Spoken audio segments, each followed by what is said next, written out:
Poštovani gledatelji, mi smo opet zajedno s vama. 23. travnja u Karaševskim selima slavio se blagdan Svetog Đurđa. Bili smo kod struge ovčara Nikole Hoce i snimili običaj od kukanja. O običaju nećemo govoriti puno. Slike u snimljenom materijalu govore same o sebe. Reći ćemo samo kratko da na taj dan slavi se plodnost osebujnim ritualima. Pogledajmo dakle materijal što smo pripremili. Pa čuli smo hvaljen Isus. Uvijek hvaljen da bude.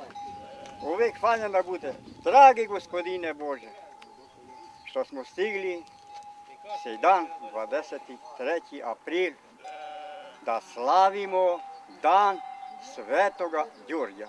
Amen.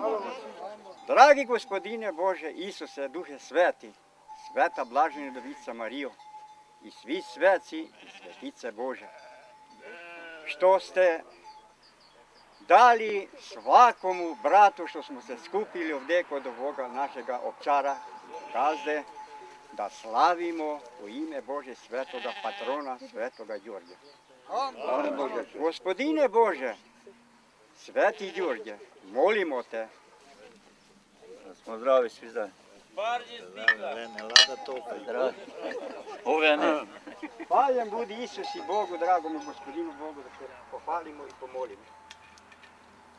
Rečemo u ime Oca i Sina i Duha i Svetoga. Amen.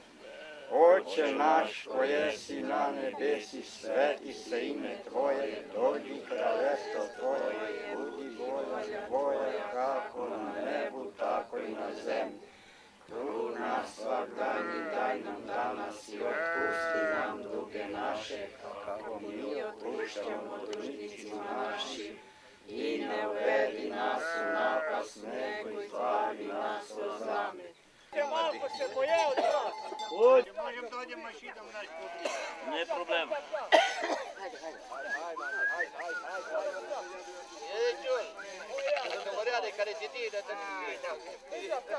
Odi drži ovamo.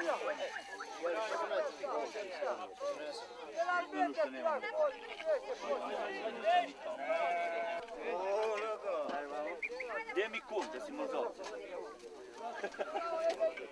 Držite lagano. Marijana, vaći. Pusti.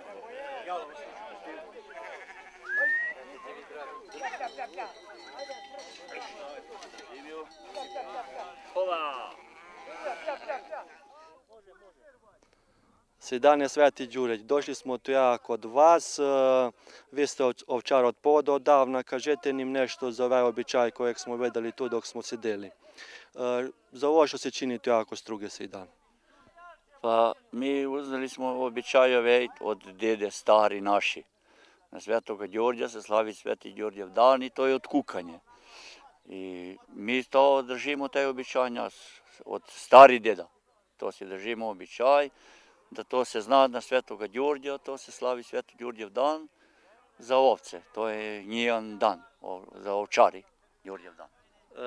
Vedeli smo će kolači koji se odkukaju su jako lepo nakitjeni mlečam, onda spruti od vrbe. Zašto je to tako?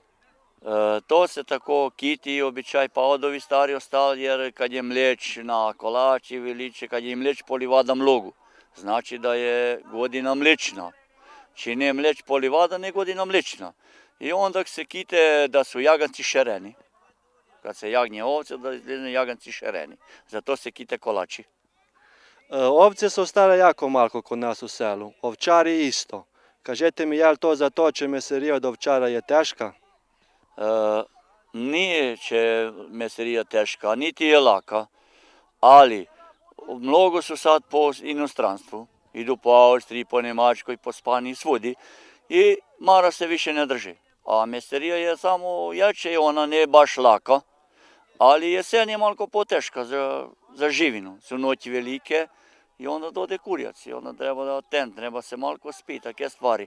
Ali mara se je umalila zato što idu postrajni tati, a za drugo ne.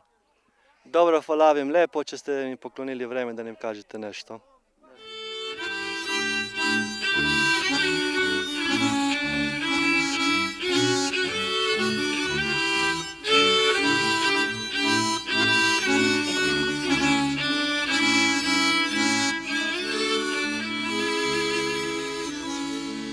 Prodaj tako